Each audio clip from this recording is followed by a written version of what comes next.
É nosso dia, companheiro. O dia que você trabalhou, um pouco assim, uma apresentação pessoal que te satisfaz. Tá. Bom, meu nome é Stanislau Zermeta. Eu vim muito pequeno da Alemanha, vim morar na Hamburguesa, o lugar que eu mais me lembro. Depois fui morar na Vila Yara, que era ainda a vila que hoje é o município de Osasco, mas era uma vila de São Paulo.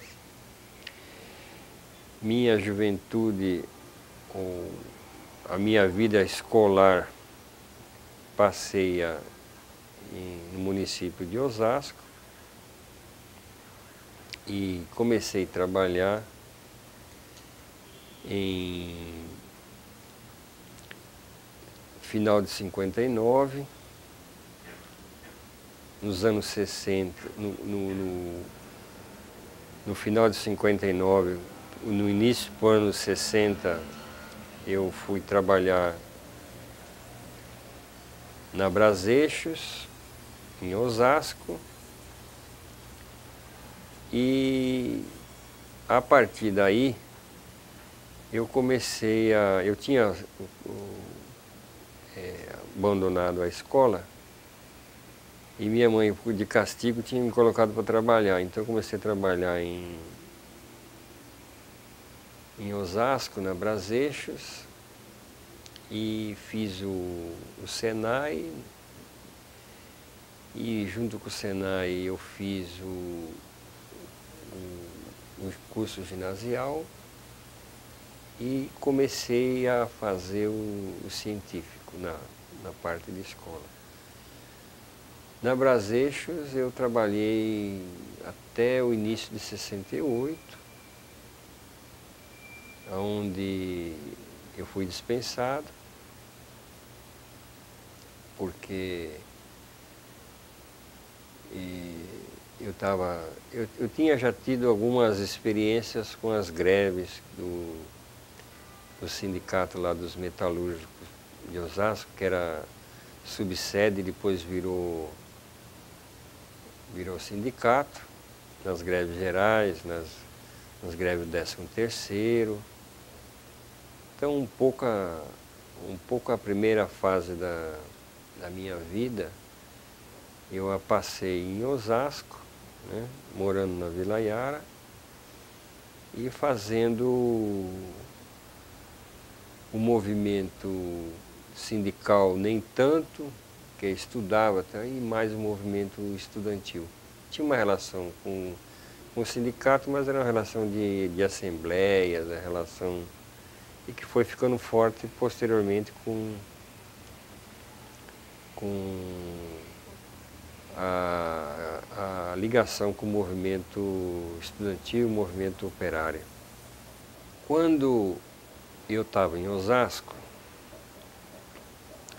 eu me relacionei com, mesmo que fosse uma forma rápida, como tudo era rápido naquela época, eu me relacionei com algumas figuras, né, tipo o Roque, o Ibrahim, o Laurindo, e eu fui o Joaquim Miranda, que trabalhei com ele. Então eu tinha nesse processo todo de luta, eu fui cooptado pro POC, que é o Partido Operário Comunista, né? Apesar de que não tinha experiência ou não tinha inserção pela atividade que eu exercia, estudar, trabalhar e fazer correr essas coisas, mas eu conhecia a luta que se travava em Osasco, assim, tinha um relacionamento e via a forma como se organizavam. E nessa, vamos dizer assim, nessa situação de conflitos e tudo mais, ingressei no POC e comecei a ter uma atividade clandestina, uma atividade, vamos dizer assim, que dava liga a que objetivamente materializava as noções de exploração, a própria questão do regime militar, vamos dizer assim, no endurecimento dele, deixava claro, entende, a falta de liberdade, a falta de possibilidade de ter um país independente. Então, essas coisas é que fez com que, nesse período todo, eu fui preso, em 70, em agosto de 70, fui preso.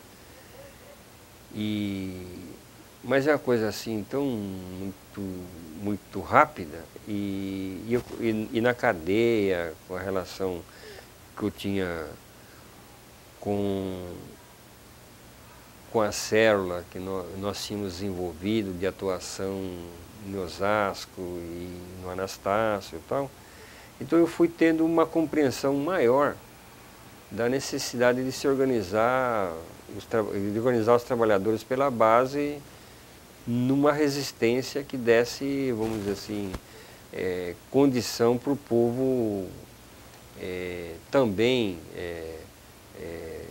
assim, se indignar com a forma de repressão que nós sentimos. Então, a ideia de construir alguma coisa mais unitária, eu acho que parte daí. Quando eu fiz todo esse processo, aí eu comecei a entrar, eu já tinha toda uma relação com a luta latino-americana, com a própria morte do Che e toda essa indignação que se colocava. E a experiência que Osasco, vamos dizer assim, tinha acumulado com a luta sindical, inclusive dando guarida para a luta política, quando eu saí da cadeia em 73, eu não tinha assim parâmetros por onde começar como é que se diz, se reintegrar de novo. Aí eu conheci uma figura, acabei conhecendo, militava no mesmo setor, que era Osasco, aí conheci o Arsênio. Aí o Arsênio, ele tinha saído e tinha rapidamente se integrado no processo de organização dos trabalhadores dentro da fábrica. Isso foi em Osasco. Aí ele, vamos dizer assim, me ajudou de uma forma significativa, né, e eu acho que decisiva, da minha volta,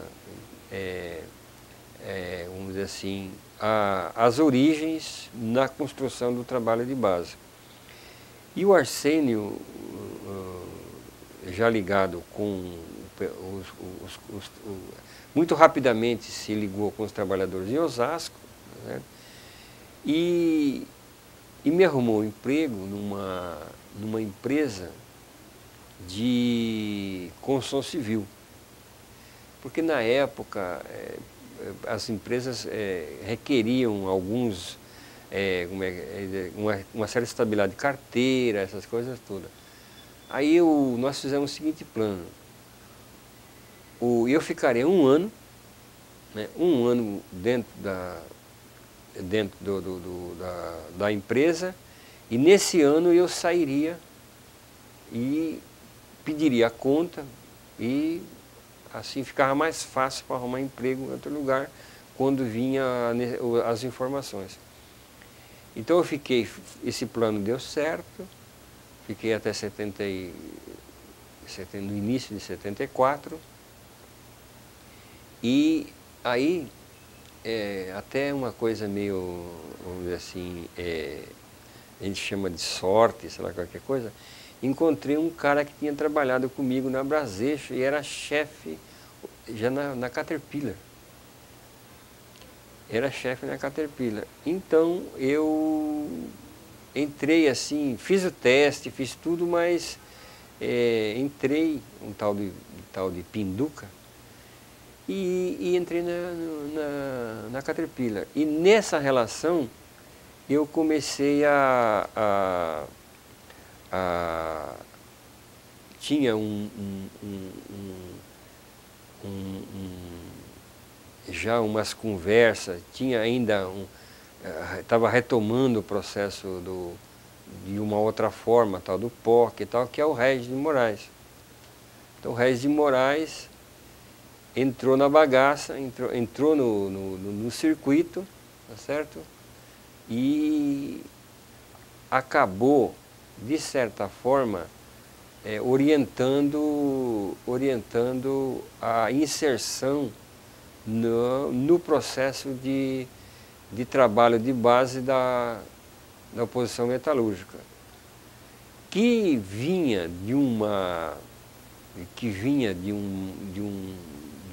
processo de luta, e que nós no POC nos colocávamos como era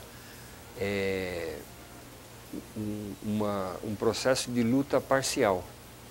Então não tínhamos condições de fazer greve geral, não tínhamos condições de fazer atividades maiores, mas tínhamos condições de fazer lutas importantes, mas que fossem lutas menores, lutas por sessão, lutas por reivindicações parciais, como nós chamávamos. Então, o meu direcionamento para a oposição, na prática, se deu vamos dizer assim, por atividades de companheiros que já tinham o contato, tudo mais, ou tinham uma noção dos conflitos que se estavam dando na Zona Sul. Tinha dado o conflito da Vilares, o Anísio tinha encabeçado esse conflito, a igreja, né? A igreja tinha dado guarida a essa manifestação, e aí, vamos dizer assim, a minha inserção na oposição se deu através da Caterpillar, e aí destacando o Anísio Batista. Então, o Anísio Batista me acolheu, né? E aí vinha toda a construção de esquerda e de vanguarda com o Regis de Moraes, defendia a questão nos processos de formação, tanto Turim, né? E eu vinha com a carga da questão de Osasco, de como o movimento sindical se entranhava com o movimento popular, inclusive que deu a base da construção da greve de Osasco. A greve de Osasco, a construção da greve de Osasco, se deu por trabalhos específicos na ajuda da infraestrutura no trabalho popular, junto com as mulheres, junto com movimentos das lutas específicas, das creches, vamos dizer assim, os padres que vinham de fora. Então, essa junção de definição da oposição era uma definição estratégica, ela foi assim, porque era uma categoria super importante, era maior do que o ABC, tá certo?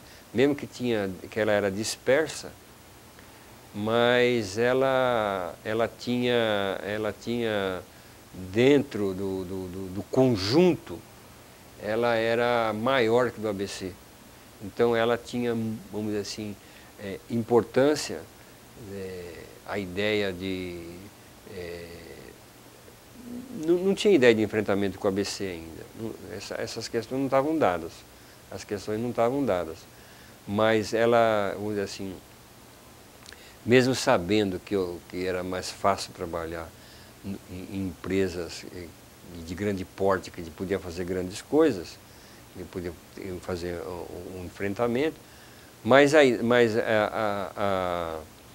o processo de organização de base, aí é que se ligava com a oposição, porque a oposição tinha essa construção do trabalho de base, certo? Ela já tinha uma experiência acumulada, que o POC já tinha conversa com o Valdemar. Então, essa construção, vamos dizer assim, teórica do POC não é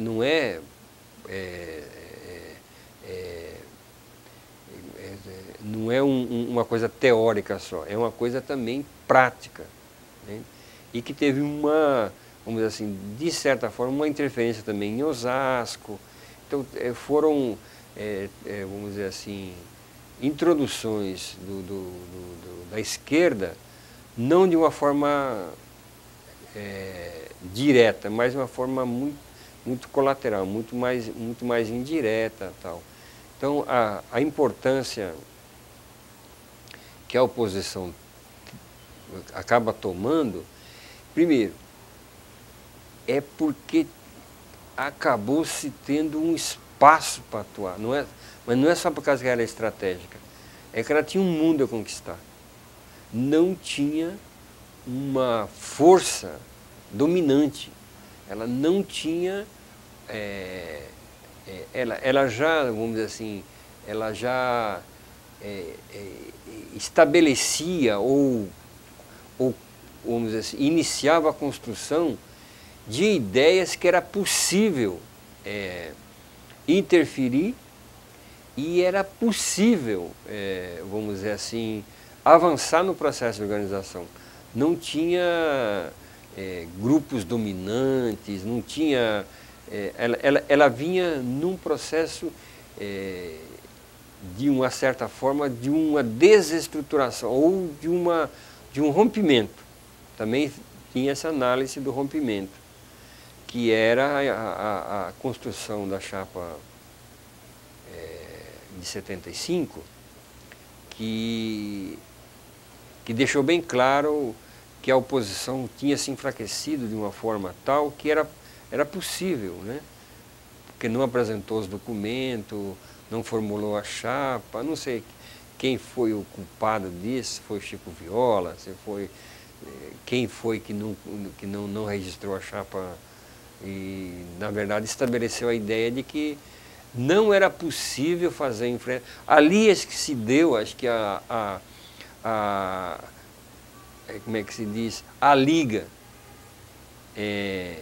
A oposição não vai conseguir, a oposição só vai conseguir vencer, entende? Ou dar condição de fazer um enfrentamento maior com o Joaquim se ela voltar definitivamente para o trabalho de base. Quer dizer, a ideia de reunir naquele momento os lutadores, reunir naquele momento companheiros que tivessem condição de entrar na chapa, tempo de categoria, tempo de filiar, de associado, essas coisas todas, não tinha segurança. Acho que ali é que nasceu a sementinha de avançar num processo de organização da base. Então, a oposição, na minha prática, ela se dá vamos dizer assim, pela encruzilhada que estava a oposição e pela definição estratégica que São Paulo podia jogar no processo de construção do enfrentamento. E aí as referências do trabalho das comissões, do trabalho de base, E a questão do sindicato é que vai maturando, vai iniciando a maturação. Em 74 eu já tive o primeiro dissabor, né? Eu estava na Caterpillar, era 74, início de 74, era o Médici ainda, acho que era fim do Médici. E eu encontrei lá uma turma boa, inclusive o Geraldo da Zama também trabalhava lá. Foi lá que figuras boníssimas que me acolheram assim, porque eu era meio estabanado assim, sabe? Eu era meio doidinho.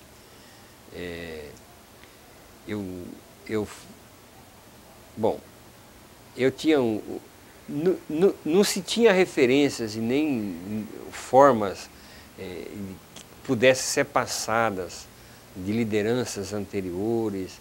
Quer dizer, o trabalho era totalmente diferente. Então, na Caterpillar era um desafio, era uma fábrica que tinha café da manhã, o restaurante muito bom, tinha um Senai, que era o processo de preparação das pessoas internamente, né? E aí também tem o Nelson japonês, né, que também trabalhava aí. Então tinha um grupinho legal, entende? E o que acontecia é que nós começamos a trabalhar com a habilidade do Anísio algumas questões. Primeiro, essa questão salarial, as diferenças, as faixas e essa coisa toda. E a segunda coisa é a segurança. É muito acidente. Então, as fábricas tinham muito acidente. Então, nós trabalhávamos isso com um jornal, né? E com mais, vamos dizer assim, discurso, mais transmissão por fala. Muito pouco boletim, muito pouco material, se bem que isso, com o tempo, né, não tinha saída no jornal. E nós decidimos fazer, inclusive o Anísio capitaneou isso, uma parada na Caterpillar, né, sobre essa questão do ritmo de trabalho, a questão dos acidentes, essa questão das faixas salariais. Então, era um período em que nós trabalhávamos com boletins clandestinos. Quer dizer, nós fazíamos pequenos boletins e esses boletins eram passados para as pessoas de confiança. E quando nós fizemos essa manifestação, inclusive eu até fui meio preservado dessa questão, porque tinha ficha no DOPS e tal, mas o pessoal fez isso. E acabou também, com o tempo, os pessoal descobrindo. Aí começou a ter olheiros, começou a ter isso, ter aquilo, e acabaram pescando quem eu era e acabaram me mandando embora. Então, para trabalhar na época, era muito duro, né? Porque você tinha que trabalhar, você tinha que, vamos dizer, se associar no sindicato. O sindicato acabava sabendo que você, mais ou menos, né, o sindicato não tinha ainda, no 73, 74, não tinha esse mapeamento todo da cadeia. Ele tinha mapeamentos, eu acredito, regionais e onde havia conflitos maiores, que acho que é na Zona Leste. Na Zona Sul, ele era meio verde, o sindicato não tinha esse mapeamento todo do pessoal que trabalhava. Então, a nossa manifestação era com boletins, né, clandestinos, né, feito, né, e através da atividade das lutas que nós chamávamos de lutas parciais.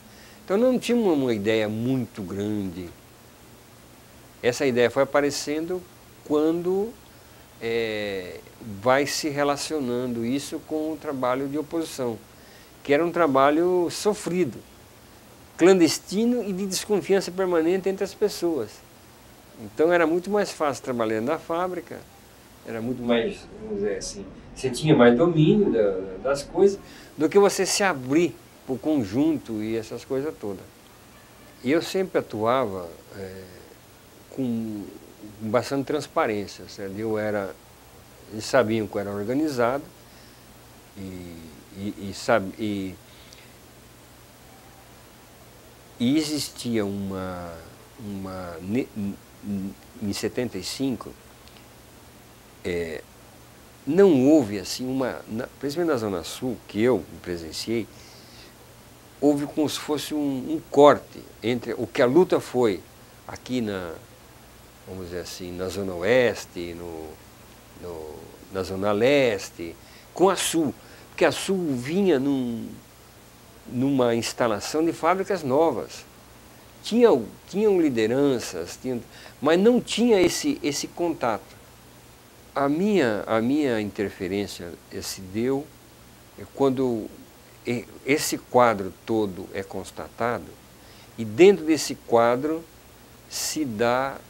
inicia-se em 75 para 76, a ideia de unificar a oposição, de constituir a oposição, assim, um novo modelo dela,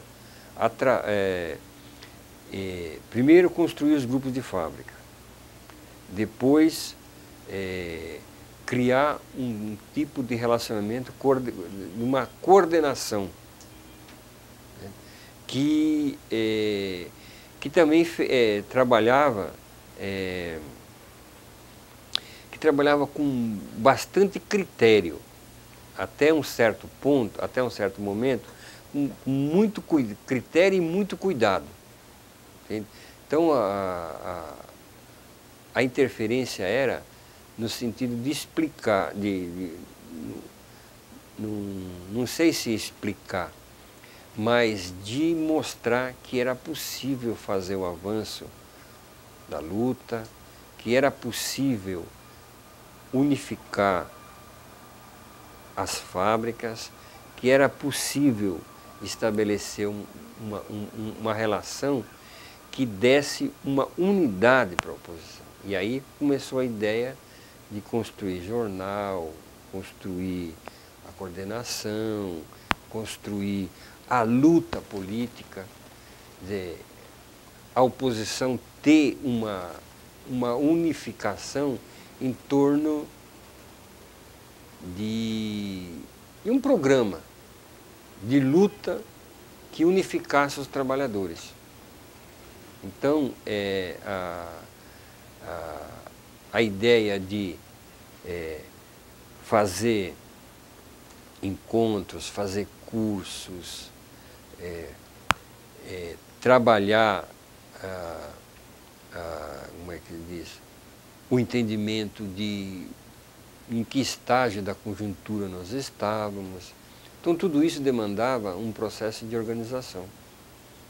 E um processo de organização que era meio voluntarista, que ele se dava por meio de documentos, se dava por meio de interferência.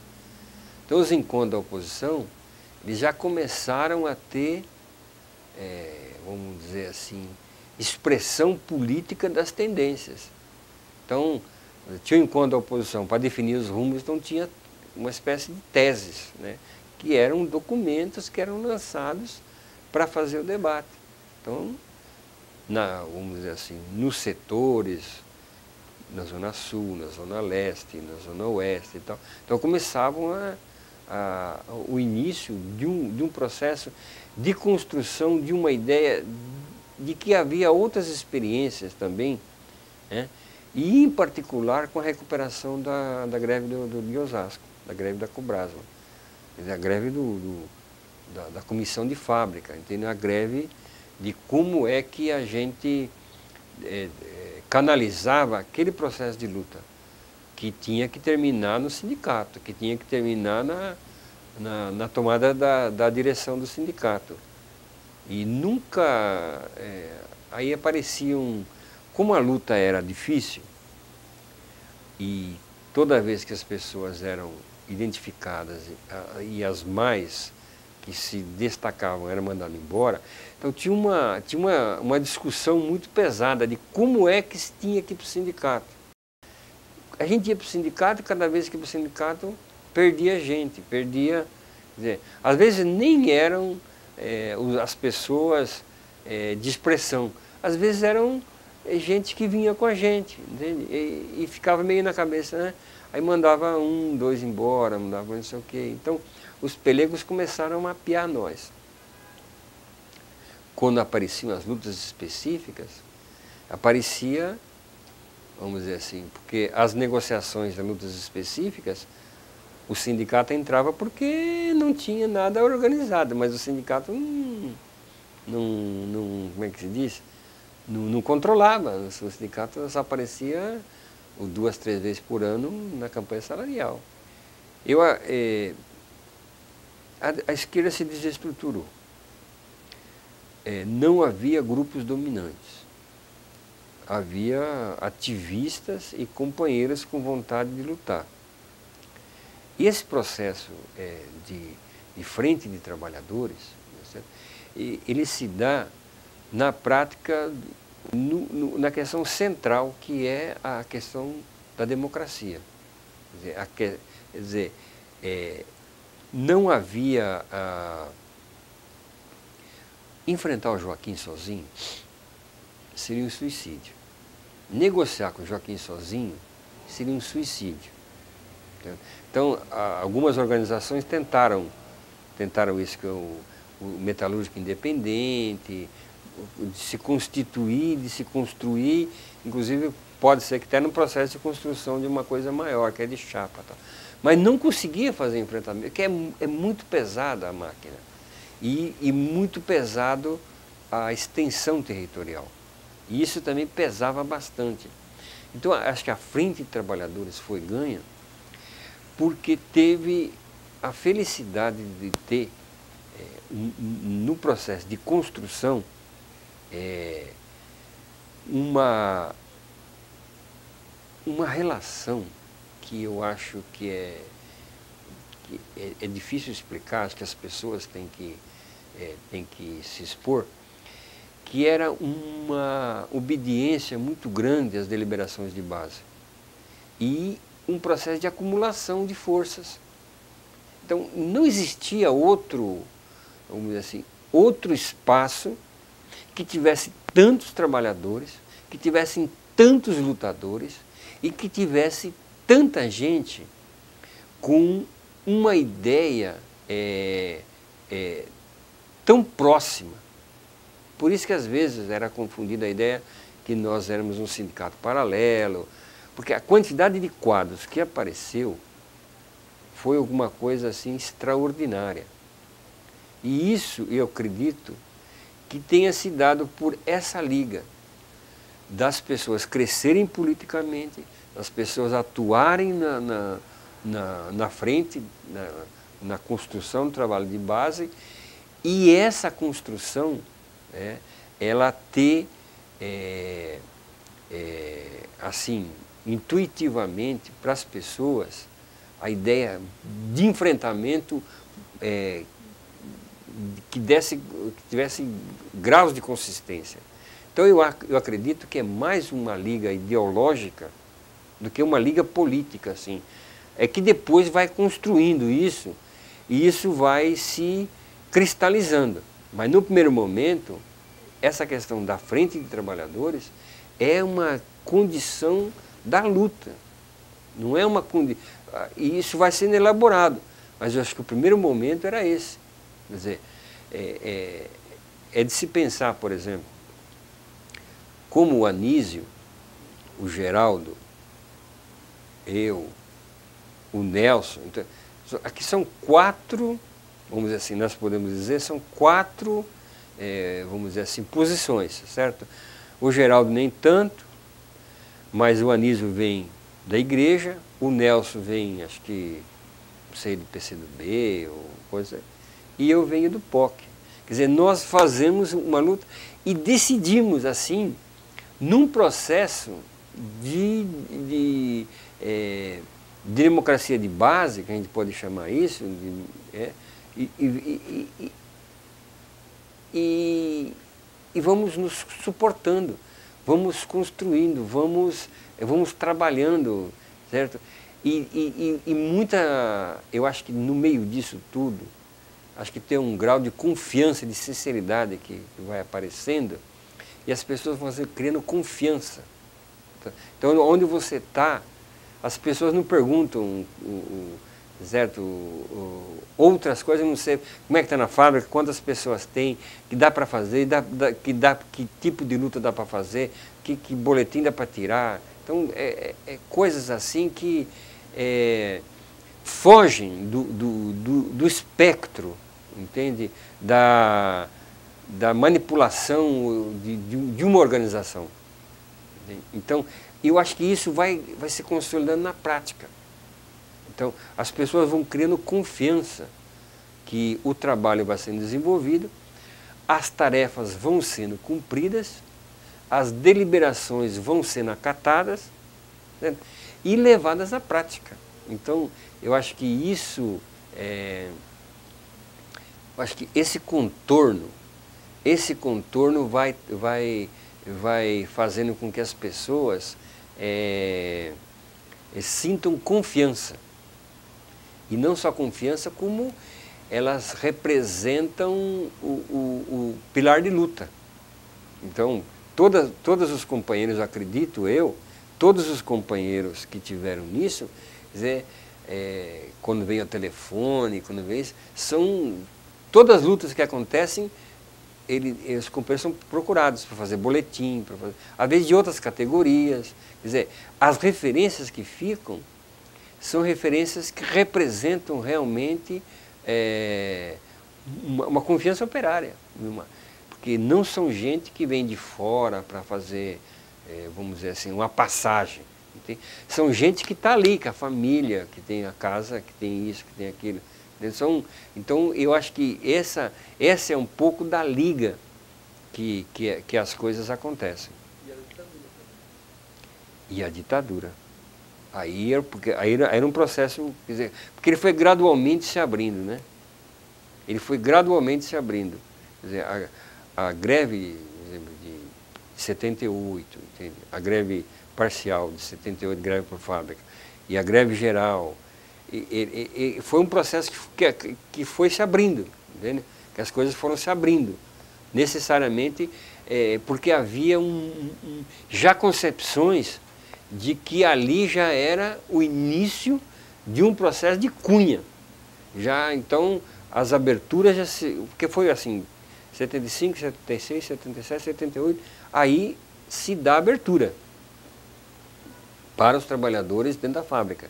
Quer dizer, as organizações apostam já nas lideranças de uma forma de empinar publicamente. Quer dizer, as pessoas já se atreviam já a fazer coisas que inimagináveis anteriormente. A lição de casa de 75, lá que tinha no sindicato, foi cumprida. Quer dizer, esses quadros todos que saíram do 72, 73, 74, houve uma pulverização. Vamos dizer assim, essa oposição, né,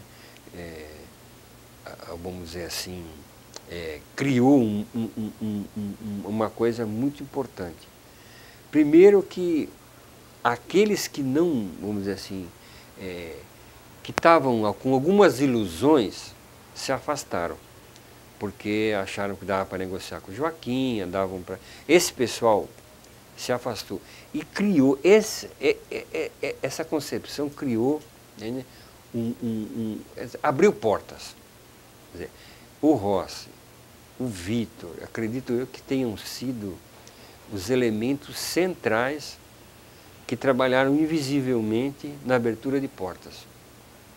Seja nas igrejas, que é onde o pessoal se organizava, se reunia, tá certo? E seja vamos dizer assim, na esquerda, vamos dizer assim, na discussão de para onde caminhava, entende, a luta sindical no Brasil. Então,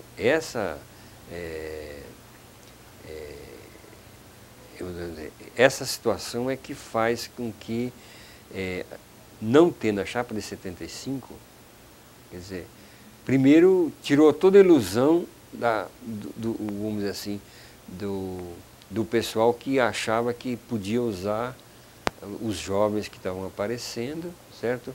Como negociação com o Joaquim. Quer dizer, havia no meio de campo disso, um cavalinho de Troia, né? Havia nisso. Mas o pessoal, logo, quando não conseguiu fazer a chapa de 75, foi para a fábrica. Todo mundo foi para a fábrica. É Chico Viola,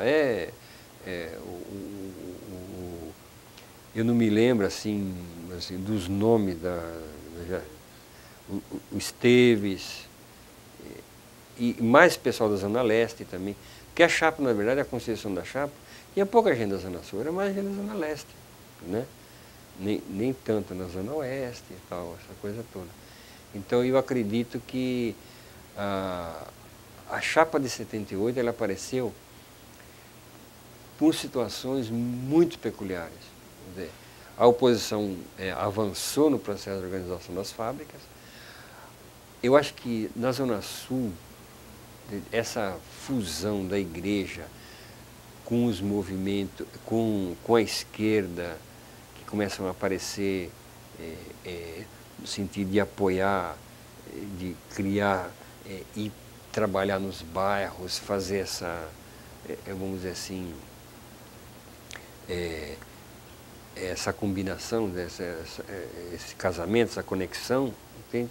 Eu acho que as lutas, a ditadura também já não mais conseguia ter, eu acho que pelo crescimento de todas as fábricas, houve um crescimento muito grande, não conseguia mais ter o controle.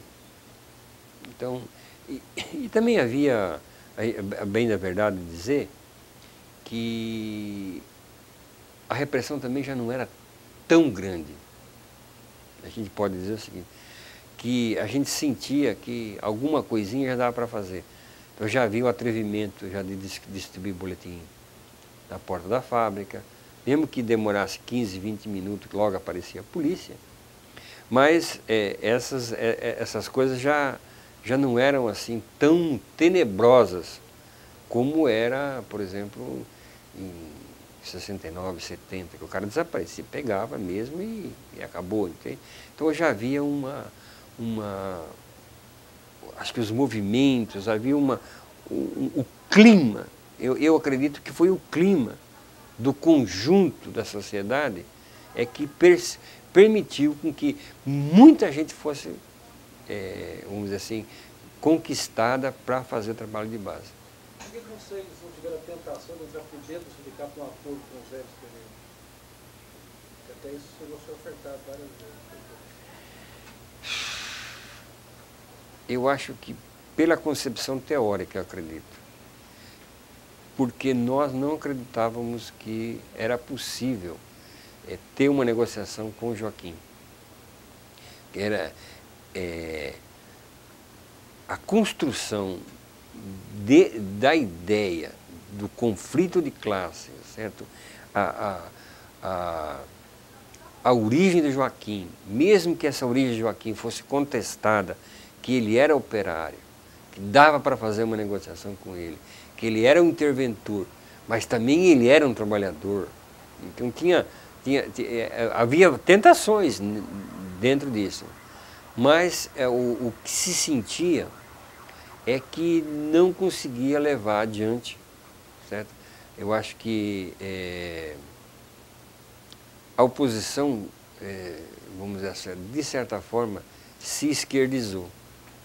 Eu acredito que ideologicamente, nesses 3 anos, 4 anos, ela foi ganha por uma perspectiva de classe.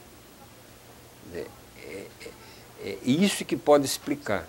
Ela foi ganha para o enfrentamento, ela foi ganha para a ideia do sindicato livre, ela foi ganha para através a ideia, o sonho que se colocava era um sindicato organizado baseado nas comissões de fábrica, baseado nos grupos de fábrica, baseado nas assembleias. Então, isso aí era impossível o Joaquim, a diretoria absorver, entende? E mesmo os grupos que tentaram fazer isso, por exemplo, o Franco, em 75, né? Como nós não fizemos a chapa, eles fizeram o tal de chamado apoio crítico, em 75, a chapa do Joaquim. Quer dizer, havia tentações de fazer isso, entende? Mas não havia espaço. Quer dizer, por mais que o Biraci vinha e colocava essa questão de ir para o sindicato, mas não, o retorno era medíocre, porque o retorno era duro, entende? Havia ideia dentro da igreja, por exemplo, a mesma ideia do santo, né? Que não era só do santo, era o santo, o Jorge, o Clóvis, o Fernando e tal, acusando-nos de... Aí quando a oposição já começava se estruturar, dizer que nós éramos o paralelo, que nós não íamos ao sindicato. Ao contrário, nós íamos, mas é que nós íamos com graus de dificuldade. E eles também iam com graus de dificuldade, entende? O João Porrada. Mas só que essa divisão nunca conseguiu ganhar liga, no sentido de estabelecer uma relação com o pelego. Mesmo eles fazendo isso, eles foram obrigados a fazer a greve de 78, fazer as greves de comando, certo? Comando sobre a batuta da oposição. Quer dizer, o Santo defendeu isso, a unificação dos grupos de fábrica e das comissões na igreja do Socorro, não é certo? Contra o Luiz. Quer dizer, contra o Luiz Esteves, entende? O Luiz Esteves entendia que não se devia ainda, se devia dar um tempo, as coisas não estavam dadas, entende? E o Santo, quando viu a Barbará, quando viu as empresas que nós, vamos dizer assim, começávamos a ter uma interferência e elas começaram a andar, essa é a grande questão. Que os grupos que eram ganhos, que nem tipo a Barbará, por exemplo, era um deles. Né? A fábrica, 10, 15 ou 20 pessoas eram levadas para fazer a panfletagem, para fazer... Então isso aí ia fortalecendo. Então mesmo esses grupos que nos atacavam, de sindicato paralelo, eles não conseguiam. E também não tinham coragem. Se tivessem na cabeça a ideia de fazer uma negociação, não tinham coragem. Entende? O máximo que fizeram foi em 78, na greve do ABC, entende? 79, na greve do ABC, dividir a oposição, certo? Entre os que queriam organizar a oposição no seu congresso, através dessas questões todas colocadas, de documentos, porque a oposição já porque ela criou, porque são muito rápidos, são mecanismos que você vai criando, os documentos que vão rolando, organizações que vão influenciando. Então, todo esse, vamos dizer assim, todo esse mundo criado, ele se configura em 79, no racha da greve do ABC. Eles diziam para nós assim, o Clóvis, o Santo, o Fernando, o Jorge Preto, o Luiz Esteves, e o Chico Viola, e todo esse pessoal todo, o Istvan, certo? Dizem que nós não estávamos entendendo que tinha que apoiar a greve na prática, porque a greve estava acontecendo, estava cercada tal, e que nós íamos ficar 3 dias fazendo um debate enquanto os trabalhadores estavam no processo de enfrentamento com a ditadura. Nós dissemos que não, que era possível fazer isso de uma forma mais organizada. 3 dias era suficiente para definir os rumos, traçar a linha da oposição, traçar a intervenção em São Bernardo, do que sair, entende? Isso já era uma divergência para mostrar entre os que ficavam, vamos dizer assim, teorizando e os que ficavam na prática, vamos dizer assim, apoiando, entende? Então, esse acúmulo que a esquerda foi criando, certo? Foi um acúmulo de muito respeito. Eram acúmulos honestos. Quer dizer, tinha disputa, entende? Mas eu me lembro assim, de coisas assim espetaculares, entende? Na greve da Toshiba, certo? Os caras iam fazer um jornal. O jornal estava pronto, o jornal estava já para ser rodado. E eu falei assim, está na fotografia o Anísio e a Toshiba? Falou, não, então esse jornal não sai daqui, só eu morto daqui. Esse jornal, o Anísio tem que ficar na capa, o Anísio tem que sair a greve da Toshiba tal. E eles acabaram revertendo e fazendo o jornal, entende? Eu nesse ponto eu também criei muita inimizade na oposição, né? Mas não dá para fazer agora, não dá para fazer agora não, agora tem que fazer esse jornal. Então são momentos assim que mostrava honestidade. Eu não tinha interesse. Eu não tinha interesse algum, eu era estrangeiro, você imagina, eu era estrangeiro. Quer dizer, que interesse que eu tinha de colocar o Anísio? Mas era fortalecer uma liderança, essas coisas todas que eram factuais, eram pontuais, mas eram de uma, vamos dizer assim, de sacada de momento, entende como é que é? E eu aprendi muito isso com o Silva, né? O Silva que trabalhava um pouco essa questão, quer dizer, o Silva entrou meio de bandido na oposição, quer dizer, entrou atravessado, mas deu uma contribuição fantástica, entende? Então, por exemplo, para vocês terem uma ideia, então, para você ter uma ideia, o Rossi e o Silva não se bicavam, assim, tinham diferenças, divergências, tinham as reuniões, inclusive, que nós fazíamos, era para não comunicar o Silva, mas eu acabava indo, entende? Mas isso era... mas no fim dava tudo certo. Não tinha esse negócio de, ele entrou e eu saio, entende? Aconteceu, vamos levando. Então essa ideia de confiança toda, ela começou a ganhar espírito de corpo. Então foram 3 anos, os 3 para 4 anos, que foram decisivos na construção da oposição de um programa, entende? Que envolvia a questão da greve geral, a ideia de contra a ditadura, a questão da anistia. Então, a oposição foi construindo. E essa construção é uma construção junto com a esquerda. Não é uma construção só dos trabalhadores. Aí é uma interferência direta da esquerda, com os apoios. Aí entra Nadine, certo? Aí vai entrando o pessoal da Zona Sul, o Silva entra pesado nessa questão. Então, e sai da teoria, vai para a prática, vai trabalhar, monta. Então tem graus de respeito, então, que era uma construção tão importante, certo? Que ela começou a derrapar depois que ela passou desse período, né? Ela começou a criar dificuldade, porque a ditadura tinha tirado de que nós nunca ganharíamos o sindicato. A oposição, em 78, ela tinha se fortalecido na campanha eleitoral. O Anísio tinha tido uma eleição muito grande.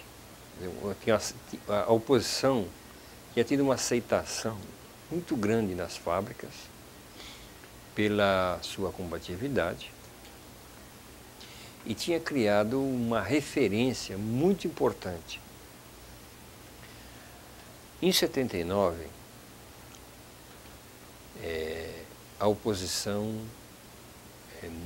com esse desenvolvimento, ela cria uma referência nas fábricas. Quer dizer, na prática, a disputa, a eleição, o momento de legalidade que ela aproveita, lhe dá uma condição muito grande de dialogar pela primeira vez com a categoria das fábricas maiores e das fábricas médias. A verdade é que não dialoga com as fábricas pequenas, que as fábricas pequenas, elas ficam ainda no processo de assistencialismo.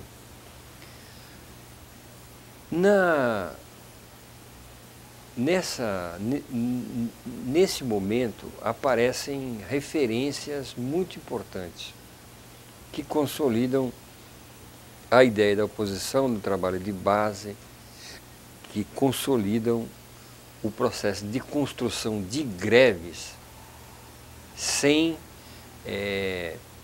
mesmo precisando do sindicato como órgão que aglutine todos os trabalhadores num determinado momento, mas aparece uma oportunidade única de apresentar um programa de greve dentro do sindicato, um programa de luta e de organização da categoria dentro do sindicato.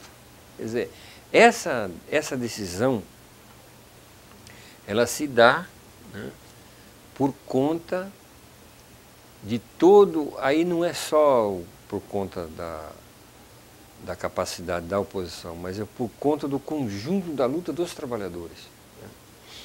E aparece uma coisa importante nos professores, que são os comandos de greve. O Silva trabalha muito essa questão de chupar o comando de greve da categoria dos professores, como uma forma, inclusive, cria uma estrutura independente de intervenção e de unificação dos trabalhadores na base no momento de luta, né, no momento da greve. Então, com essa proposta, você vai criando bases importantes para a oposição visualizar o processo de organização independente, organização que precisava, lógico, ter recursos, precisava ter condições e tal, mas visualiza um momento muito importante de unificar os trabalhadores sobre uma bandeira de luta. Uma bandeira de luta. O sindicato, nesse momento, era só entrave, porque ele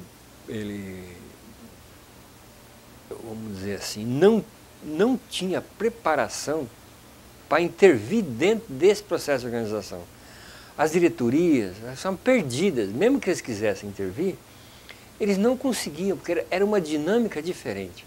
A dinâmica da construção do grupo de fábrica, a ideia das lideranças, a ideia da criação das lutas específicas e as propostas que se levava de uma forma organizada para as diretorias das empresas, no sentido da negociação, isso ia fortalecendo lideranças, iam fortalecendo lideranças. E nisso, aparecia aí nesse processo todo a discussão ortodoxa e dogmática dos PCs de dizer que isso aí era o sindicato paralelo. E nós dizíamos que não era o sindicato alternativo. Era o sindicato de luta. Era o sindicato que, vamos dizer assim, que era um instrumento forte de, inclusive, enfrentar o processo da ditadura. Um processo ainda dos resquícios da questão militar, da interferência do Estado. Quer dizer, não era que não se tinha um projeto estratégico, não era um partido, mas se tinha um programa, se tinham mecanismos que ficaram de massa e que os trabalhadores começaram sem o controle da oposição, começaram a fazer nas suas diversas maneiras e nos seus diversos jeitos. Quer dizer, a greve das comissões de fábrica, né, centenas e centenas de fábricas tiraram comissões, legalizaram. Quer dizer, a oposição não conseguiu, aí tem um problema, a oposição não conseguiu, certo? Recolher todo esse trabalho. E já havia um processo todo de conversa, ficou mais claro isso com o Bira, na greve de 79, com Flores, né? Essa aproximação com o sindicato, ela é uma aproximação em que eles percebem esse vácuo que fica. Como a oposição não encosta nos pelegos, porque não inspira confiança, então eu acredito que já por toda uma definição, certo? De que a estrutura sindical passa a ter importância no processo das negociações, que eles chamavam da transição para o Estado democrático. Então os PCs, eles começam a avançar nessa linha de acomodação, nessa linha de amparar as lutas dos pelegos, aí acabam sendo contra nós, e na avaliação mais geral do processo de luta de classe, eles veem, eles são uma oportunidade deles se reforçarem dentro da estrutura sindical. Eles criam a visão de substituição dos pelegos.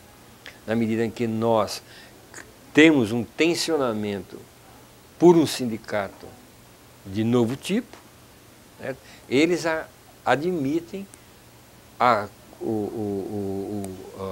o sindicato de velho tipo com novas pessoas. Então, é uma interpretação, já no caso estratégica, dos dois lados. A oposição não se dá por vencida nessa questão de ter que fazer composição com o Joaquim. A ideia da oposição é eliminar o Joaquim, é se colocar como uma nova referência. E construiu essa referência, né? Mas, diante das dificuldades, diante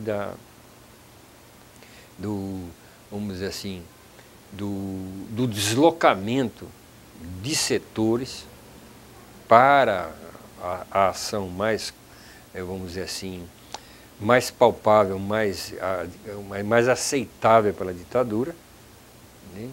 E isso foi ganhando muita gente, né? Inclusive,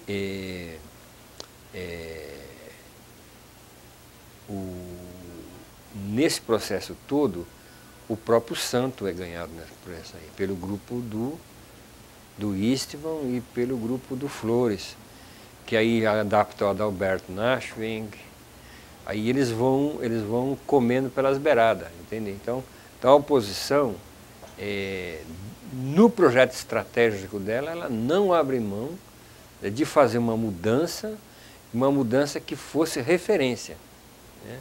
Que desse conta das lutas parciais e desse conta de uma coisa importante, que era a quebra da estrutura sindical. E isso não estava no imaginário do PC, do PCdoB. O PCdoB ficou meio assim, foi arrastado e tal, mas no MR8, que tinha começado a ter algumas interferências, não tinha uma ideia de quebra da estrutura sindical. Ele tinha uma ideia de democratização. Então, ele é como se fosse o sindicato, para eles não tinha uma importância. Começou a haver um deslocamento do processo da construção democrática.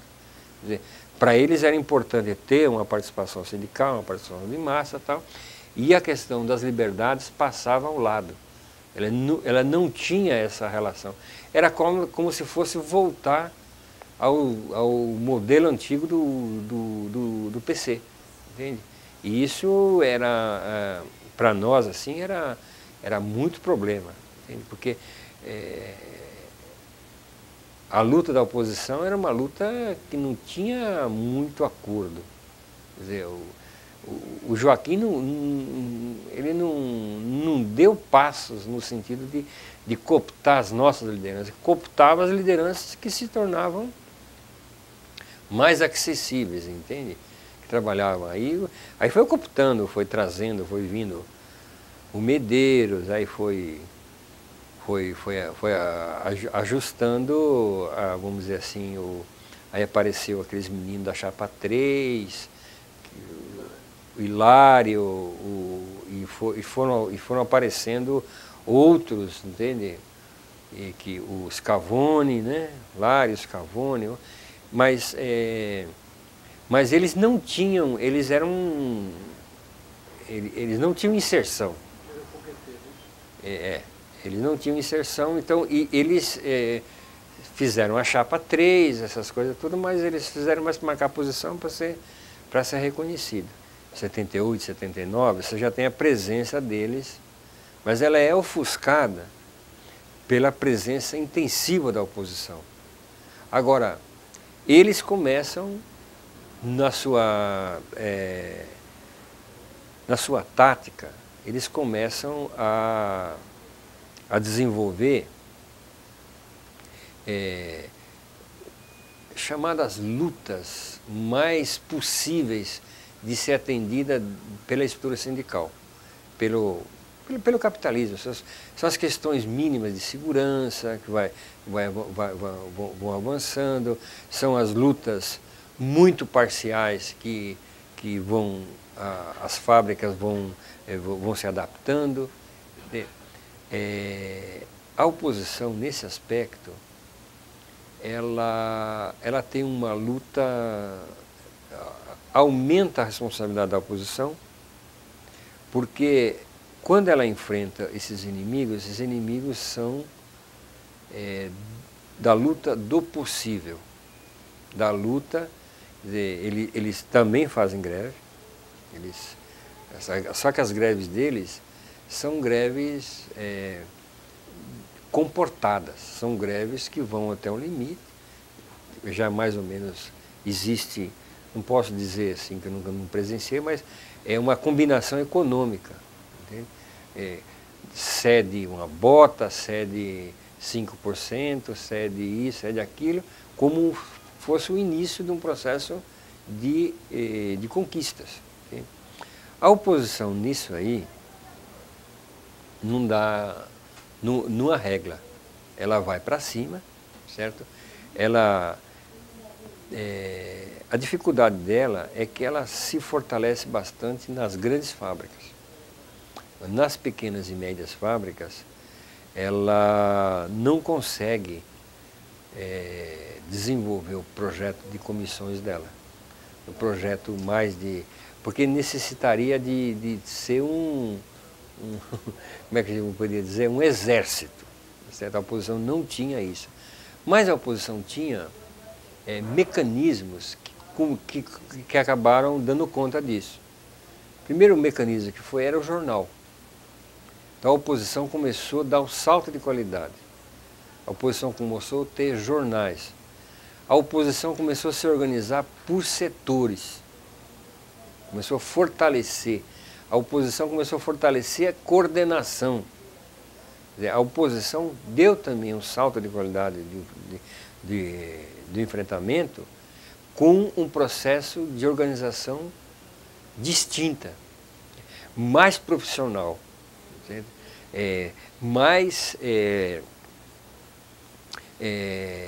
como é que eu posso dizer assim, com mais densidade, com mais presença, com mais porta de fábrica.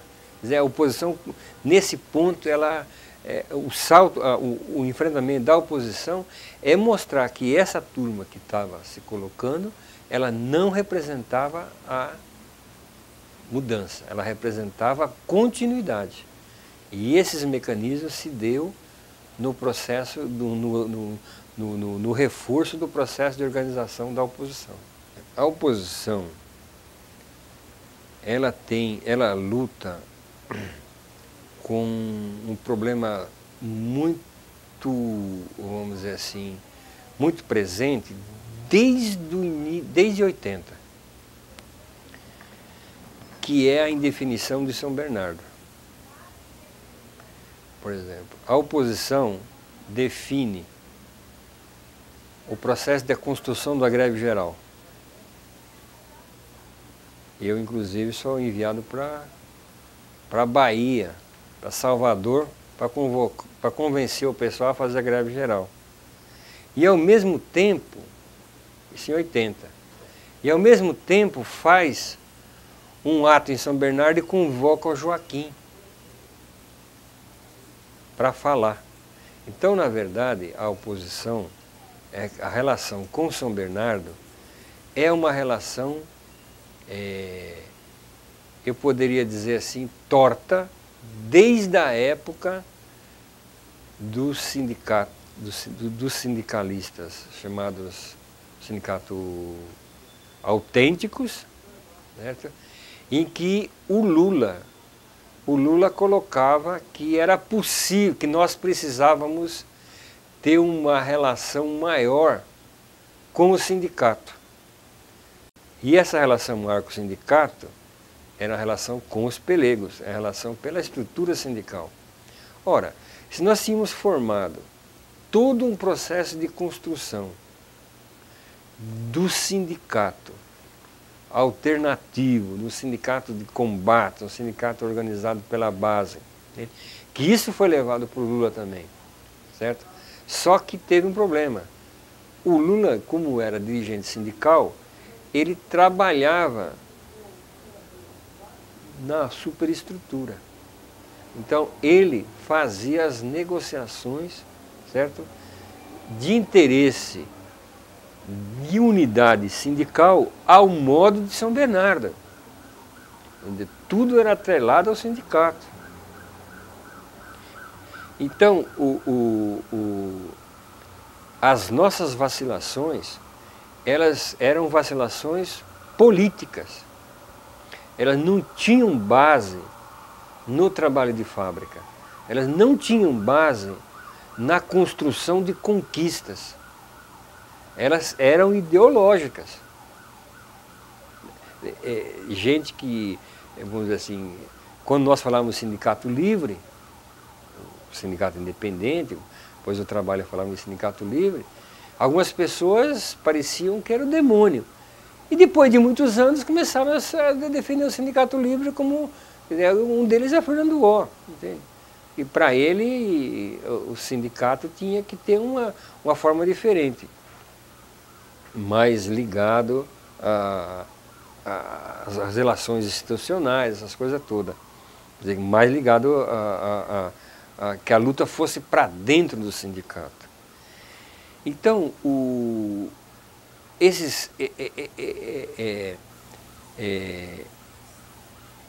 esses companheiros, que nem o Aurélio Pérez, o Bira já foi antes, mas depois foi o Aurélio Pérez que foi fazer diretoria, aí não o Aurélio, mas o PCdoB, e, esse deslocamento era um deslocamento muito mais, não ligado na observância da construção do sindicalismo, do sindicato, das lutas, das conquistas, mas era muito mais ligado a uma questão política estratégica, partidária, né? Então o PCdoB definiu, certo, que a condução da construção das liberdades democráticas e tal passava por essa relação, por essa prática, por essa coisa toda. E os outros companheiros que foram seduzidos eram companheiros que tinham presença política na oposição, mas não tinham força. Todos os companheiros que tiveram força na oposição, eles entenderam a preservação da frente de trabalhadores. Eles se negavam a fazer uma divisão, entende? Que fosse política, que fosse, vamos dizer assim, partidária dentro da oposição. E isso daí eu acho que todos os que encabeçaram a chapa na oposição, eles tiveram esse elemento presente. Né? Quer dizer, você tinha que entender que a oposição tinha que ter uma independência. Para ela ter independência, ela não podia estar subordinada a nenhuma estratégia partidária particular, específica. Ela podia construir uma estratégia. Agora, esses grupos, quando vêm, eles vêm no sentido do entrismo mesmo. Quando eles se determinam, eles, vamos dizer assim, para eles tanto faz como tanto fez. O que eles vão querer é se habilitar como liderança, certo? Aí tinha a ideia de jogar o quadro, entende? Em destaque, tá certo? E a partir daí criar um polo de atração, criar uma, quer dizer, é uma questão partidária, entende? Dogmática, entende? Que não combinava com a oposição. Que essas grandes questões que a oposição foi se derretendo porque não conseguiu ganhar o sindicato, tá certo? E o projeto dela não conseguiu ser contestado. Não conseguiu ser contestado. Quer dizer, lógico, depois com a diminuição da votação dentro da fábrica, com a obstrução, vamos dizer assim, muito claramente política, que vai ganhando corpo, né? Do Medeiros, depois aparece o Paulinho, e vai aparecendo todo, os pelegos dão uma certa melhorada, porque a oposição também deixa uma série de brechas, quer dizer, ela não consegue ficar permanentemente como atração, como o sindicato é, né? Ela vai se reforçando dentro das lutas. Isso é que é o maná da oposição.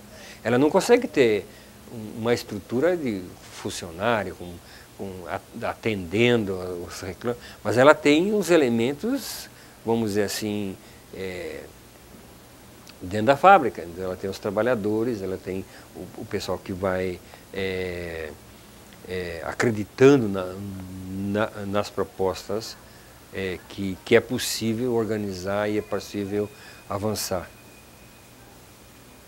Mas 87 tem um problema. O que é 87? O que significou a chapa de 87 depois? Porque ela foi bancada por João Bernardo. Então. Pelo PT, não sei.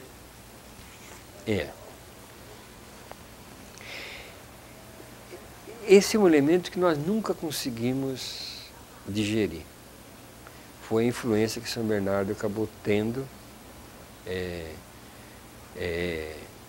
porque aí fica o PT, aí fica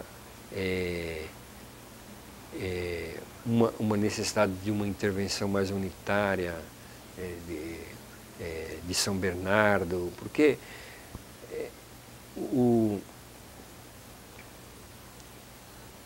trabalho quer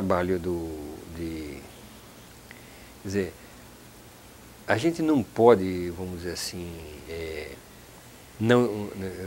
desconsiderar que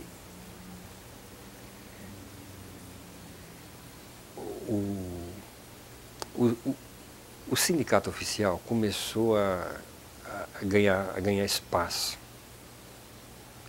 A gente não pode desconsiderar isso, porque eles começaram a se fortalecer e nós conseguimos, vamos dizer assim, ser alvo como praticamente inimigos do processo democrático para vamos dizer assim, os PCs tradicionais e essa forma, vamos dizer assim, mecânica de ver a construção do processo democrático. Então, eu vejo que nós, da oposição, tivemos, eu acredito que, pela luta econômica, nós não avançamos nessa questão política. Nós não entendeu a mudança conjuntural que o país foi adquirindo. Acho que isso criou, mesmo não tendo criado problemas no começo, que havia um setor que não acreditava no PT e que tentou formar um partido a partir das bases da luta dos trabalhadores e que acabou também não interferindo no conjunto da unidade, mas acabou não levando, vamos dizer assim, não dando o que tinha dado antes, como liga ideológica, como liga, não deu como nos anos, vamos dizer assim, de 84 para frente, não conseguiu sair do cerco, com toda, vamos dizer assim, com toda vamos dizer, a luta que se fazia, com todas as greves que se construía, com toda a unidade, mas a realidade do país passava num outro patamar. Nós íamos criando inimigos ou adversários muito fortes, certo? E São Bernardo, na prática, fazia esse pé, um pé num canto e o pé no outro canto, certo? Então, um pé com pano, um pé sem pano, entende? Então, o Lula tramava com o Joaquim, entende? Esse processo, certo, de desestabilização nossa.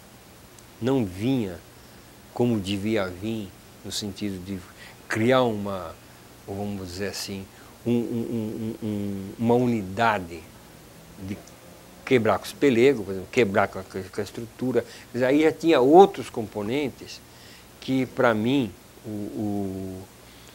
a oposição não conseguiu, mesmo com toda, vamos dizer assim, referência que ela tinha, com todo o apoio internacional que ela tinha, ela não conseguiu. Porque esse era um momento político, esse era um momento mais só econômico, não só mais de organização, não só mais de resistência. Esse era um momento que passava por uma vitória. Quer dizer, como ela não teve vitória, ela foi acumulando, vamos dizer assim, enfraquecimento até ela ser expelida. O problema é que a oposição, ela se torna refém. O problema é que ela vai perdendo a força genuína que ela tem e ela vai se tornando refém das discussões, mesmo não mantendo viva a chama, entende? Da luta, do aproveitamento da questão do Estado que se colocava, das aberturas democráticas, essa coisa. A oposição, ela, vamos dizer assim, não tinha estrutura suficiente para dar conta, mesmo que na base ela tinha, nas convenções, ela mostrou, entende, quem é quem, trazendo as fábricas organizadas, trazendo, vamos dizer assim, ainda a chama da luta, mas por cima ela não conseguiu dar conta do recado. Ela não conseguiu fazer não é que não conseguiu fazer, não era, vamos dizer assim, vamos dizer assim,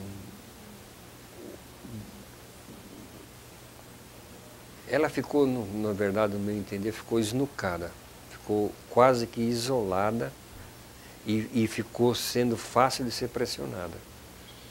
Então, isso daí de certa forma, a oposição começou a ser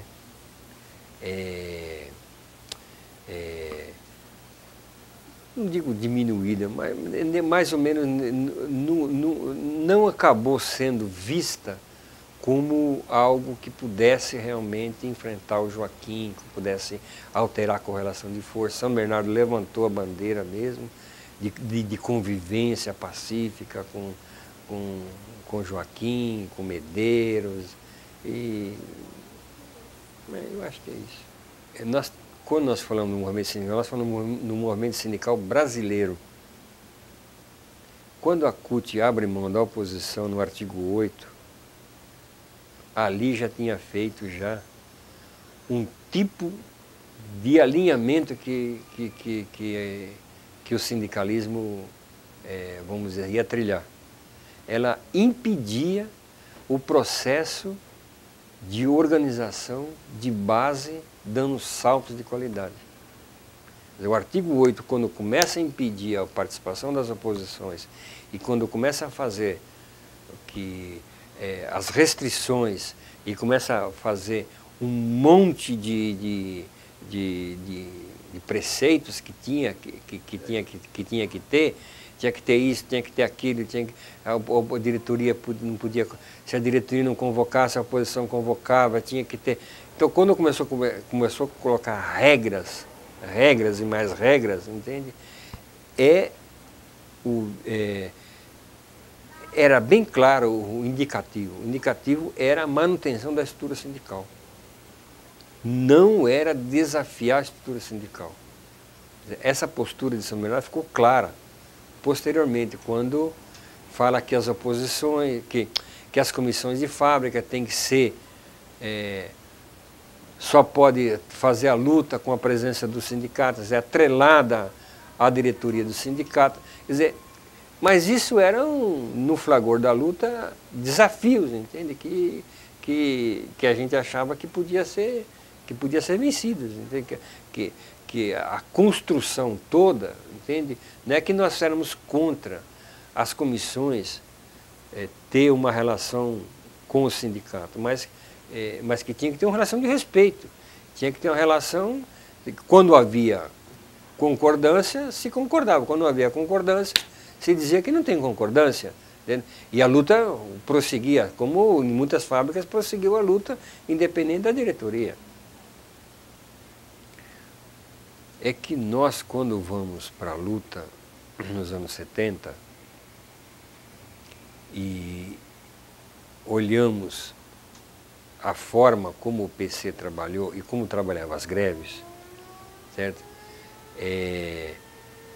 Dizendo que estava construindo as comissões de fábrica, dizendo que tinha um trabalho de base, mas na época as greves eram todas elas populistas, não obedeciam. Isso era apenas um jeito de ganhar as eleições, ou um jeito de se, como é que se diz, de se manter. Quando nós olhamos a organização do trabalho de base, olhamos os erros que foram cometidos, entende, pelo PC, quando aparece a ideia da nova estrutura, é um acerto de contas com o burocratismo, certo? Porque você tem na base da chapa de 67 de Osasco, você tem ganhou debaixo da ditadura, tá certo? Ganhou com o trabalho da comissão. Então, havia histórias contadas que mostravam que era cobrado, que era possível, tá certo? Inclusive, a Cobrasma foi a detonadora que deu a votação massiva para ganhar, perdeu nas fábricas pequenas, tá? Mas quando chegou no Cobrasma foi uma fábrica maior, então mostrou que havia isso. Quanto à questão do golpe, quanto à questão do enfrentamento da ditadura, nós achávamos que o fortalecimento do trabalho das comissões, do trabalho de base, da luta dentro da fábrica, da construção das lideranças, era uma blindagem para nós. Era, não digo que suficiente para enfrentar a ditadura, mas que era um elemento estratégico para a gente aguentar os repuxes que apareceriam no futuro. Quer dizer, era uma mudança de consciência dos trabalhadores. Quer dizer, e isso foi demonstrado com as greves. O que acontece é que nós estávamos na presença e na pressão histórica de várias, vamos dizer assim, de várias movimentações dos trabalhadores. E havia um sentimento anti-PC, anti-burocratismo, certo? E isso ia fazendo com que a política mais de esquerda entrasse com mais facilidade. A caracterização de que o golpe foi dado sem resistência dos trabalhadores, que os trabalhadores assistiram, entende, uma bravata do Prestes, do PC, e não deram conta da resistência necessária a ser feita ao regime. Então, não que isso fosse modelo para a mudança de sociedade, mas que era uma ferramenta pedagógica de como você faz as deliberações, de como você organiza o povo, de como você faz as decisões serem aplicadas. Era, de certa forma, uma maneira de driblar o cupulismo. Você ia driblando que nem você vê determinadas decisões não sendo levadas à prática. Não dá para levar, foi tirada, mas faz corpo mole. Então, início, na oposição, nós tínhamos assim companheiros que eram, vamos dizer assim, decisivos, entende? Um deles era o Arsênio, né? Tirou, que era para fazer a greve, que era para fechar, que era para fazer... Não tinha acordo, foi tirado, entende? Então, depois se discutia se ia dar certo ou não dar certo. Agora, quanto à ideia de que isso servia como elemento estruturante para uma alteração de sociedade, não tinha espaço para discutir isso no conjunto. Isso podia ser discutido vamos dizer assim, na coordenação, isso podia ser discutido em organismos mais seletivos, mais fechados. Mas no conjunto não. Agora, a questão das liberdades democráticas, isso tudo era colocado. Agora, a oposição também não podia dar conta de todas as bandeiras, certo? E eu acho que uma das bandeiras que a oposição não trabalhou muito foi a questão da anistia. Trabalhou setorialmente, mas como conjunto, como oposição, ela não abraçou muito essa questão. Abraçou a greve geral, abraçou a questão das liberdades democráticas, essa questão toda. Por que a resistência à criação do PT na maioria do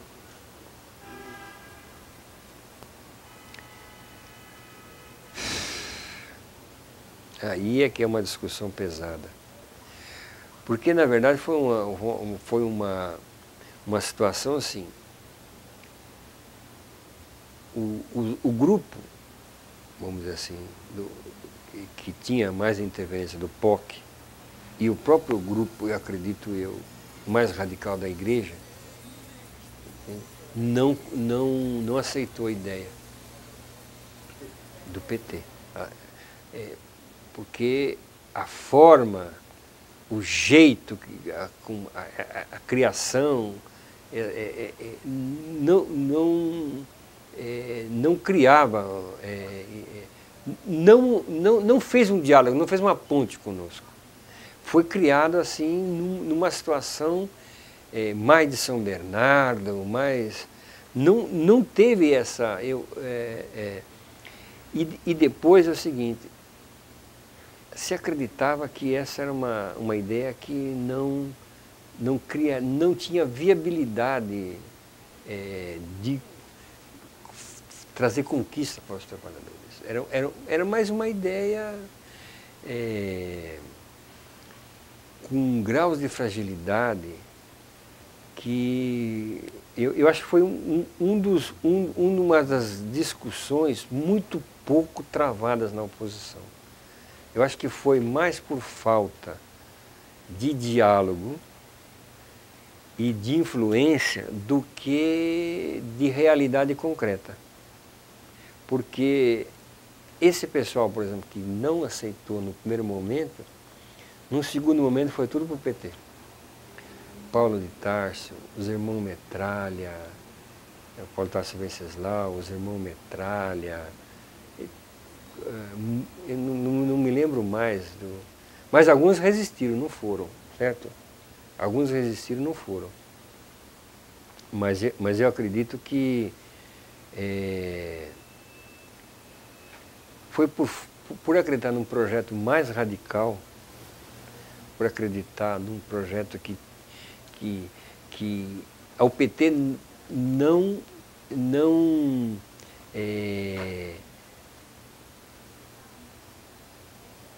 recolhia o nosso trabalho, não dava espaço, né? Havia-se uma percepção de uma criação de uma coisa mais radical, mais socialista, entende? Que não fosse uma questão... O PT era visto como um partido social-democrata. Eu fui para Osasco porque eu era um obreirista. Eu tinha uma visão estranha, assim, não sei se era a visão... Eu me negava a me desligar da luta real de fábrica. E eu caí na lista negra. Por exemplo, Santa Amaro, por exemplo, eu não conseguia emprego em Santa Amaro. Certo? Então, aonde eu ia porque eu tinha participado em 78, eu tinha participado das greves e tinha participado não da eleição, da comissão de negociação, certo? Que virou o comando de greve. Então eu estava na mesa, eu estava participando, então eu fui para... Eu saí de São Paulo, não foi por minha vontade, eu nunca teria essa vontade de sair de São Paulo. Entende? Aí eu fiquei lá um tempo, fui para a CUT, participei quase uns 6 meses, 8 meses da CUT, mas pelo cerco aí de São Bernardo e cerco da oposição, acabei tendo que voltar para a fábrica. Então a minha saída de São Paulo foi... Você ficou quantos anos na firma? 15 anos. Como cipeiro? Como cipeiro eu fiquei umas 4 vezes com cipeiro. E por que você é eletricista? Nem eu sei por quê. Eu fui ser eletricista quando eu estava na Braseixos. Eu trabalhava num setor burocrático e acabei fazendo Senai. E acabei indo para a produção e acabei, vamos dizer, assumindo uma profissão que nem eu sei por que tinha assumido essa profissão. Né? Feliz no trabalho na fábrica. Hã? Isso era um dos elementos estratégicos que era colocado para os companheiros, que o trabalho de eletricista era um trabalho tanto do eletricista como do controlador, então eu preferi ser eletricista. A memória da oposição metalúrgica é importante recuperar porque é um passo histórico, quer dizer, foi uma acumulação histórica, entende? Que organiza os trabalhadores, unifica os trabalhadores, dá uma relação muito forte de confiança e dá uma perspectiva de luta. Quer dizer, a recuperação da memória da oposição, ela é porque ela qualifica o trabalho de base. Ela faz o anônimo, quer dizer, o trabalhador ali, ser uma liderança, ser um enfrentador dos seus problemas e não, vamos dizer assim, ela cria uma perspectiva de vida. E isso aí que nós víamos dentro da oposição. Quer dizer, companheiros que não tinham a mínima noção de socialismo, não tinham noção do que era, vamos dizer assim, mudanças de sociedade, e com o trabalho na oposição, ele começava a perceber todo o processo crítico da exploração capitalista, começava a entender o quanto ele estava sendo... Quer dizer, era arrancar a venda. O trabalhador arrancava a venda, certo? De que era possível, entende? Era custoso. Os trabalhadores começaram a perceber essa perseguição, essa coisa toda, mas ele começava a ver a sua vida, a sua realidade. Então, eu acho que esse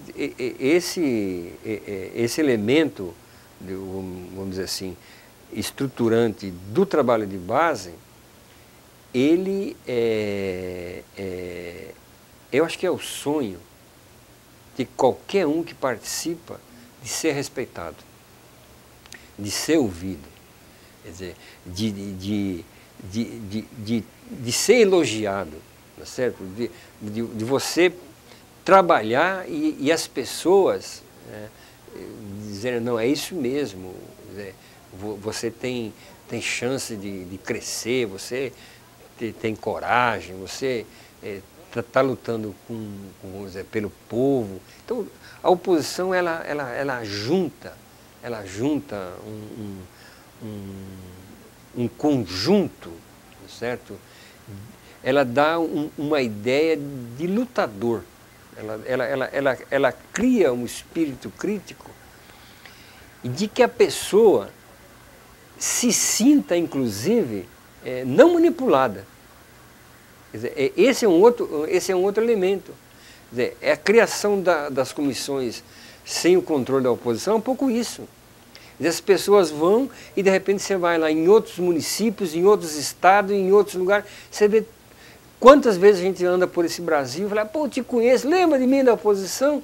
Puta merda, aquelas aulas, aqueles negócios, cara, você cria dirigentes sindicais que você nem sabe onde estão. Quer dizer, você criou um ambiente facilitador de crescimento da consciência dos trabalhadores. Eu acho que se tivesse que resumir, é isso. Ela criou um ambiente facilitador do crescimento da consciência dos trabalhadores, entende? E sem pestanejar, quer dizer, e dizer que essa sociedade capitalista é uma sociedade de exploração, que não tem trabalhador quando ele não tem saída, pode até melhorar de vida, porque quando nós lutávamos contra hora extra, contra isso, contra aquilo, você cria uma ideia de mostrar que era possível colocar mais trabalhadores, não precisava ser resumido o quadro, que podia melhorar. Isso era uma ideia de que podia melhorar a condição de vida de vários trabalhadores, não é só de 5 ou 10 trabalhadores. Quer dizer, você tem uma ideia crítica, entende? Agora, a oposição... a ausência da oposição é um forte facilitador, certo, do processo de conciliação de classe. Quer dizer, não tendo a oposição, não tendo elementos que absorvam essa ideia, entende? Você vai facilitar burocratas, certo? Você vai facilitar, inclusive, gente que sem a mínima consciência, não sei se de consciência, mas voltando a fazer o trabalho antigo, certo? De enfrentar os lutadores de fábrica, de delatar para as empresas, entende? As características dos lutadores, quer dizer, quase que fazer o trabalho que os pelegos faziam nas décadas de 70. Quer dizer, isso faz com que o dirigente sindical que não tiver essa noção, ele acaba não respeitando quem luta e quem luta vai para o gueto. Com a anuência dos sindicatos chamados, construídos por nós, entende? O sindicato de luta, o sindicato alternativo, o sindicato de conquista.